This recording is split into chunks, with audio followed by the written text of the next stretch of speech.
하나님 말씀은 구약성경 출애굽기 20장입니다. 오늘 말씀 읽기 본문은 출애굽기 20장과 21장인데 다 읽기는 시간이 많이 걸리고요. 출애굽기 20장에서는 10계명 부분이 나오는데 10계명이 나오는 1절부터 17절까지 10계명의 내용을 뜻을 생각하면서 1절부터 17절까지 말씀을 천천히 봉독하도록 하겠습니다.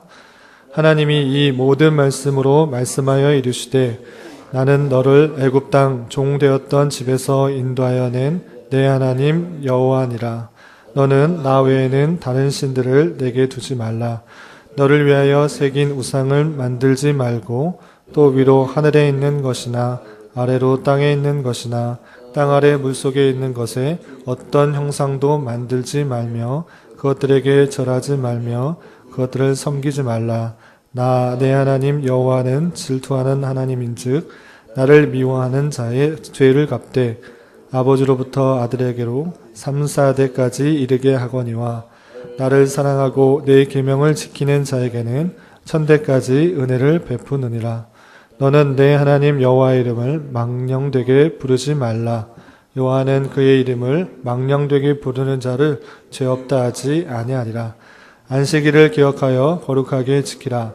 엿새 동안은 힘써 내 모든 일을 행할 것이나 일곱째 날은 내 하나님 여호와의 안식일인즉 너나 내 아들이나 내 딸이나 내 남종이나 내 여종이나 내 가축이나 내 문 안에 머무는 객이라도 아무 일도 하지 말라.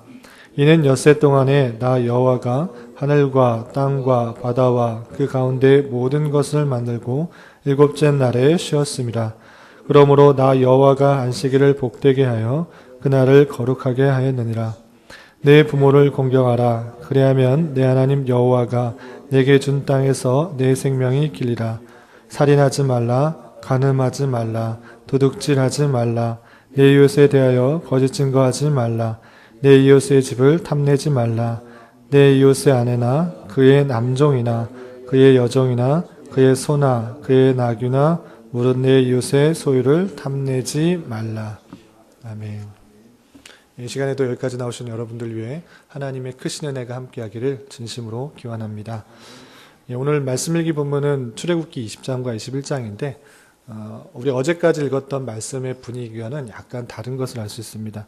출애굽기는 총 40장으로 되어 있는데 1장부터 19장까지는 이스라엘 백성들이 애굽에서 어떤 삶을 살았는지 그리고 모세를 들어서 이스라엘 백성들을 어떻게 출애굽하게 되었는지 10가지 재앙과 또 출애굽해서 홍해를 지나서 광야에서의 삶이 어땠는지에 대해서 이야기 형식으로 또 어떻게 보면 극적인 전개가 많이 나왔던 것이 1장부터 19장까지라고 하면 이제 19장 그리고 이어서 20장부터 마지막 40장까지는 하나님께서 이스라엘 백성에게 주신 율법들 주로 나오기 때문에 내용이 이렇게 읽어나가기가 쉽지 않은 것을 볼 수 있습니다. 그래서 19장부터 또 20장에 이르러서는 여러 가지 법들이 나옵니다. 오늘 읽었던 20장에서는 1절부터 17절까지 읽었던 것은 이제 10계명에 대해서 도덕법으로 알려져 있는 10계명에 대해서 나왔고요. 그리고 우리는 읽지는 않았지만 그 뒤에 22절부터 마지막 26절까지는 제단에 관한 법들을 어떻게 들어야 되는지에 대해서도 설명이 되고 있고요. 그리고 21장 1절부터 11절까지는 종에 관한 법들에 대해서 종을 어떻게 다루어야 되는지도 설명하고 있고요.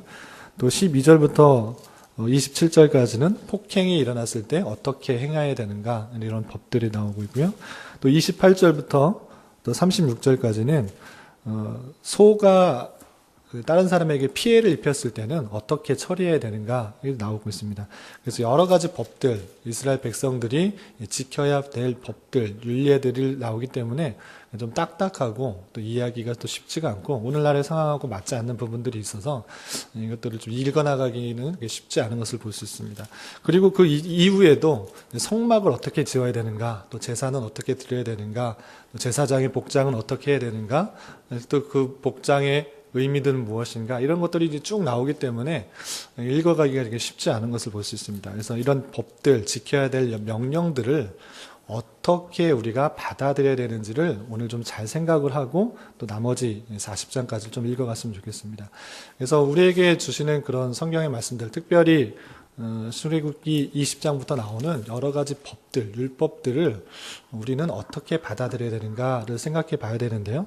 여러분들 말씀일기 교환에도 처음에 나왔다시피 1번 옆에 보면 율법은 의식법, 시민법, 도덕법이 있다 이렇게 되어 있습니다. 물론 배우신 분들도 있지만 또 잊으신 분도 있고 처음 대하시는 분도 있기 때문에 율법의 종류, 하나님께서 우리에게 명령하신 법들이 있는데 그 율법의 종류는 어떤 것들이 있고 또 그 율법을 주신 이유는 무엇인가, 또 기능은 무엇인가를 좀 정리하고 오늘 좀 십계명의 내용들을 다 설명하기에는 시간이 부족하기 때문에 율법의 종류와 기능을 정리하고 그렇기 때문에 그 율법을 어떻게 지켜야 되는가, 받아들여야 되는가 좀 정리하고 넘어가는 시간을 좀 가지면 좋겠다 생각이 듭니다. 첫 번째로 율법의 종류 이렇게 되어 있는데요. 여러분 말씀일기 교환에도 율법의 종류는 의식법이 있고 시민법이 있고 도덕법이 있다 이렇게 되어 있습니다. 의식법은 무엇이냐면 의식을 행하는데 사용하는 법들인 것입니다. 쉽게 말하면 제사는 어떻게 드려야 되는가, 절기는 어떻게 드려야 되는가, 제사장의 복장은 어떻게 해야 되는가, 그리고 성막 안에는 어떻게 어떤 것들을 두어야 되고 어느 때 그 성막의 제단에 떡을 드려야 되고 또 향을 피워야 되는가, 이렇게 의식을 행할 수 있도록 명령하는 법들이 있습니다. 그래서 성경에서 특별히 출애굽기 보시면 여러 가지 의식을 지키도록 주신 법들이 있는데 이런 법들이 있을 때는 당장의 말씀을 읽을 때 행하라, 이렇게 해라, 이렇게 했을지라도 그것은 구약 시대에 이스라엘 백성들에게 의식을 행하도록 주신 법이기 때문에 오늘날에도 그대로 문자 그대로 지켜 행하는 것이 아니라 그것이 뜻하고 예표하는 것이 무엇인지를 잘 살펴 아는 것이 필요합니다. 그래서 의식법들을 읽을 때는 그것이 메시아, 예수 그리스도를 예표하기 위해서 의식들을 행하는 것이구나. 제사를 드리는 것이나 절기를 지키는 것, 이 모든 것들은 예수 그리스도를 예표하기 위해서 주신 법들, 율법들이구나를 생각할 수 있어야 될 것입니다.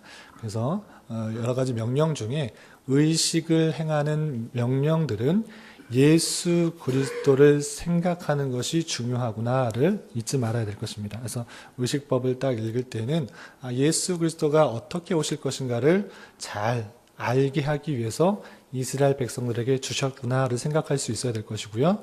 오늘날의 그런 법들을 지키는 것이 아니라 예수 그리스도께서 행하실 일들을 잘 깨닫고 이미 완성하신 예수 그리스도의 사역들을 대해서 잘 이해하고 감사할 수 있으면 되겠다라고 생각하시면 되겠습니다. 그래서 의식법들은 예수 그리스도가 오셔서 완성하셨다, 이렇게 이해하시면 될 것이고요. 두 번째로 이제 율법 중에서는 시민법이 있습니다. 시민법은 무엇이냐면 당시 상황에 맞춰서 이스라엘 백성이 생활할 수 있도록 주신 법들입니다. 그렇기 때문에 그 시간과 공간 안에서 백성들에게 주신 법이기 때문에 오늘날에 있어서 문자 그대로 지키기에는 어려운 것들이 있습니다. 우리가 읽지는 않았지만 19장 그리고 20장 하반절 그리고 중반 이후 그리고 21장에서도 아까 말씀드린 것처럼 종에 관한 법들, 또 폭행에 관한 법들, 그리고 소가 남의 폐를 끼쳤을 때는 어떻게 처리해야 되는가가 쭉 나오고 있습니다. 뿐만 아니라 그 당시에 맞춰서 여러 가지 행해야 될 법들이 나왔는데 이것을 문자 그대로 지키는 것은 아닙니다. 그래서 시민법이라고 하는데 그럼 시민법은 어떻게 적용해야 되는 것인가? 그 당시 상황에 맞춰서 주신 법률이기 때문에 그 의미와 목적을 잘 살려서 오늘날에 적용하는 것이 필요한 것입니다. 그러니까 오늘날에는 종이 없지 않습니까? 우리나라에도 종이 없기 때문에 당시의 종에 대해서는 어떻게 행하라, 이렇게 여러 가지 법률을 주셨을 때, 율법들을 주셨을 때, 명령하셨을 때 왜 그렇게 종에게 행하라고 했는가? 그리고 소가, 임자 없는 소나 또 그런 가축들이 다른 사람에게 피해를 입혔을 때는 왜 그렇게 행하라고 했을까? 의미와 목적을 잘 생각하여서 오늘날의 상황에 맞춰서 잘 적용하는 것이 필요한 것입니다. 그래서 시대와 상황에 따라서, 공간에 따라서 주신 여러 가지 법률들을 시민법이라고 분류를 하고요. 그것은 문자 그대로 지키는 것이 아니라 오늘날 상황에 맞춰서 의미와 목적들이 잘 살아날 수 있도록 적용하는 것이 필요하다라고 할 수 있습니다. 그래서 우리가 읽지는 않지만 종에 관한 법들, 또 임자 없는 소와 또 해를 끼쳤을 때의 법률들은 오늘날의 상황에 맞춰서 잘 적용하는 노력들이 필요한 것입니다. 그리고 마지막으로 주어진 법률이 있는데요. 율법의 분류가 있는데 그것은 도덕법입니다. 도덕법은 시간과 공간과는 상관없이 영원히 대대로 지켜야 할 그런 법률을 말합니다. 그것을 도덕법이라고 말을 하고요. 구약시대뿐만 아니라 신약시대, 오늘날 우리에게 있어서도 그 의미와 목적들, 그리고 그 문자 그대로의 내용들을 충분히 되살려서 적용할 수 있는 것, 그것을 도덕법이라고 하고요. 그것이 십계명에 아주 잘 나타나 있습니다. 그래서 우리가 읽었던 이 십계명은 도덕법의 총화다. 우리가 지켜야 될 내용들이, 영원히 지켜야 될 내용들이 잘 요약되어 있다라고 할 수가 있고요. 그것들을 십계명으로 잘 받아들이면 될 것입니다. 그래서 도덕법들의 십계명의 내용들을 잘 이해하고 오늘날에 있어서 적용하는 그런 노력들이 필요할 것입니다. 그리고 그렇다면 이 율법들이 어떤 기능을 하는가? 율법을 다 지켜서 구원받는 것인가? 그런 것이 아니고 우리 신앙의 선배들은 그런 율법을 주신 이유가 있다, 목적이 있다. 이 율법들은 우리에게 여러 가지 기능을 하는데 그걸 세 가지로 요약을 해서 우리에게 알려주고 있습니다. 율법의 첫 번째 기능은 무엇이냐면 정죄의 기능입니다. 하나님께서 이런 말씀들 저런 말씀들 또 십계명을 주셨을 때 우리가 당장에는 문자적으로 다 지키는 것처럼 보이지만 실제로 그 내용을 깊이를 보면 적극적으로 말하는 것이 있고 금해야 되는 것도 있고 또 해야 되는 것도 있고 소극적으로 말하는 것도 있고 그 이면에 말하고 있는 내용들이 얼마나 풍성한지를 살펴보면 내가 그 내용들을 얼마나 지키지 못하고 있는가를 깨닫게 됩니다. 그래서 모든 사람들에게 있어서 그 율법들은 정죄의 기능을 한다. 내가 그 율법들을 다 지키지 못하는구나 라고 깨닫게 하는 기능을 합니다. 이것은 그 도덕법에 있어서 믿는 사람에게 뿐만 아니라 믿지 않는 사람에게도 정죄의 기능을 하게 되는 것이죠. 나 외에는 다른 신을 내게 두지 말라 이렇게 말했을 때 물론 믿는 사람에게 있어서는 두지 않는 것도 그런 마음이 있겠지만 믿지 않는 사람에게 있어도 그 율법이 하나의 정죄의 기능을 하기 때문에 나중에 심판의 자리에 있어서 죄를 지우게 하는 그런 법이 되는 것입니다. 그래서 첫 번째는 정죄의 기능을 한다. 이렇게 생각하시면 되고요. 두 번째 기능은 사회 유지의 기능입니다. 율법이 있음으로 말미암아 하나님께서 우리에게 주신 여러 가지 법률들, 율법들, 규례들이 있음으로 말미암아 사회가 유지될 수 있도록 하는 기능이 있습니다. 그것은 정죄의 기능과 거의 약간 유사하다고 할 수 있는데 죄를 깨닫게 함으로 말미암아 어떻게 더 한 걸음 나아가게 하냐면 죄를 짓지 않도록 만드는 기능을 하고 있는 것입니다. 그래서 죄를 억제함으로써 이 사회가 올바르도록 자기의 뜻과 목적대로만이 아니라 하나님께서 원하시는 뜻과 목적대로 이루어 나가게 하는 사회 유지의 기능을 하게 됩니다. 여러 가지 주신 법률들을 지키려고 노력하는 가운데 하나님이 주신 사회가 질서 있게 유지되는 그런 기능을 하게 되는 것입니다. 그리고 마지막 세 번째 기능은 성화의 기능입니다. 율법을 모두 다 지킬 수는 없지만 모든 율법들을 법률들을 지킬 수는 없지만 하나님께서 주신 율법들을 자꾸 생각하고 또 지키려고 노력하는 가운데 내 자신이 하나님의 마음과 같이 거룩해진다, 성화된다라고 할 수 있습니다. 여러분도 신앙생활을 수년 동안 또 길고 짧게 하시는 동안 느끼시겠지만 우리가 율법을 다 지킬 수 없습니다. 여러 가지 말씀들을 듣고 행하려고 하지만 나이가 먹고 신앙생활을 오래 하면 죄를 적게 진다라고 하기보다는 죄에 대해서 더 민감해진다라고 할 수 있습니다. 조그만 죄를 지었음에도 불구하고 내가 정말 죄인이구나를 생각하고 더 죄에 대해서 민감하게 반응하게 되는 것을 여러분들이 느끼고 있을 것입니다. 그것은 무엇이냐면 그만큼 하나님의 말씀, 하나님의 율법들, 하나님께서 주신 말씀들 대하면서 내가 좀 더 거룩해졌다, 성화됐다라고 이해하시면 될 것입니다. 조그만 죄를 지었을지라도 하나님 앞에서 내가 얼마나 죄인인가를 깨닫게 되고 내가 좀 더 하나님에 멀어지게 되는구나를 깨닫게 되는 그런 것들을 느끼게 되는데, 그런 것처럼 이 율법을 통하여서 점점점 더 거룩해지는 역할들을 하게 되는 것입니다. 그래서 율법의 세 번째 기능은 성화의 기능입니다. 그래서 말씀을 통해서 계속적으로 하나님께서 원하시는 것들을 깨닫고 내 자신이 그렇게 반응하려고 하는 그런 노력들이 생기게 되고, 그로 말미암아 내 자신이 점점점 더 거룩해지는 하나님 마음을 알아가게 되고, 조그만 죄에 대해서도 민감하게 반응하는 그런 모습으로 우리를 이끌어 주는 것이다 라고 할 수 있습니다. 우리가 십계명을 읽었는데, 이 십계명, 도덕법으로 주신 십계명, 중요한 것은 무엇이냐면 하나님께서 어떤 사람에게 이 십계명을 주었는가 라고 먼저 생각해야 될 것인데, 1절, 2절에 그 서론에 이렇게 잘 말해주고 있습니다. 1절, 2절에서 보면 하나님이 이 모든 말씀으로 말씀하여 이르시되 나는 너를 애굽 땅 종 되었던 집에서 인도하여 낸 내 하나님 여호와니라. 하나님께서 어떠한 분이신가, 그리고 그 지켜야 될 대상이 누구인가 라고 했을 때 구원해 주신 그 하나님이다. 그렇기 때문에 이 말씀을 너희들에게 지키라고 주어진 것이다 라고 표현하고 있는 것이죠.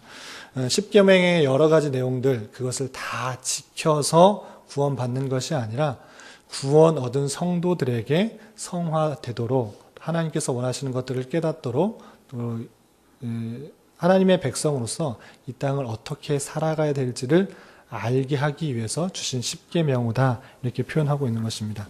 우리가 여러 가지 성경에 나오는 법들, 명령들, 율법들을 다 지켜서 구원받는 것이 아니고, 이미 우리를 위해서, 우리 죄를 위해서 십자가에 달려 돌아가신 예수 그리스도를 믿음으로 말미암아 은혜로 구원받았다는 그 사실들, 이미 은혜로 하나님의 백성이 되었다는 그 사실들을 아는 자로서 하나님께서 주신 법들, 율법들, 그런 도덕법으로 주신 그런 내용들을 잘 살펴서 오늘날에 어떻게 적용해야 될 것인가를 잘 깨달아야 할 것입니다. 이런 율법들을 잘 지키는 것을 통하여서 하나님의 마음들을 알게 되고, 하나님의 백성으로서 어떻게 살아가야 되는지를 잘 깨닫게 되는 것입니다.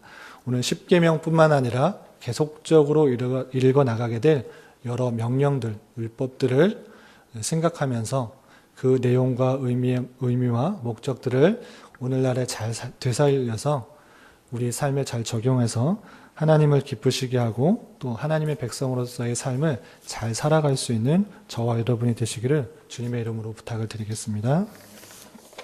기도하겠습니다. 하나님 아버지, 오늘 말씀을 통하여 출애굽 백성에게 10가지 계명을 허락하여 주시고 은혜로 구원받은 백성으로서의 삶을 어떻게 살아가야 하는지 교훈받게 하여 주시니 감사드립니다. 우리가 율법을 모두 지킴으로 구원을 받는 것이 아니라 예수 그리스도의 은혜로 이미 구원받은 자로서 율법의 여러 가지 내용들을 통하여 하나님의 마음을 더 잘 알아들이는 자 되게 하여 주시고, 그 풍성한 의미를 오늘 우리 삶에 잘 적용할 수 있는 은혜도 허락하여 주시옵소서. 이 나라와 민족을 위해 기도합니다. 혼란한 정치 상황 가운데 있는 우리나라에게 긍휼을 베풀어 주시고 하나님의 아름다운 통치와 은혜가 잘 드러나는 나라 되게 하여 주시옵소서. 특별히 이 땅의 교회가 더욱더 소금과 빛의 역할들을 감당할 수 있도록 은혜 주시고, 또 오늘까지 있게 되는 청년 일부 수련회와 세교위원회 워크숍 가운데 함께 하셔서 말씀으로 하나 되며 교제와 단합을 이루는 은혜의 시간이 되게 하여 주시옵소서. 내일은 교회 설립 36주년을 기념하여 감사 예배와 임직식, 취임식, 그리고 은퇴식이 있습니다. 임직 및 취임하시는 분들에게 더욱더 겸손한 자세로 주님의 교회를 위해 충성 봉사하게 하시고 그동안 수고하신 권사님들에게도 하나님으로부터의 위로와 평안이 함께하여 주셔서 계속적으로 온 교회 존경과 사랑을 받으며 주님의 교회를 든든히 잘 세워갈 수 있도록 인도하여 주시옵소서. 특별히 변화기에 있는 우리 교회 가운데 긍휼을 베풀어 주시고 주님의 선하신 뜻과 인도하심을 잘 경험할 수 있는 귀한 기회가 될 수 있도록 인도하여 주시옵소서. 오늘은 주일을 준비하는 날입니다. 교역자들 뿐만 아니라 온 성도들이 말씀의 은혜를 간구하며 준비하는 한 날 되게 하여 주시옵소서. 교회 내 여러 병역자들에게도 주님 친히 함께하여 주셔서 주님의 선한 인도하심을 경험하며 평강 가운데 감사의 고백이 늘 넘쳐나게 하여 주시옵소서. 주님 이 시간 계속해서 각자 간구하는 음성 주님께서 들으시고 주님의 뜻 가운데 가장 선한 것들로 열매 맺게 하여 주시옵소서. 예수님의 이름으로 기도드리옵나이다. 아멘. 하늘에 계신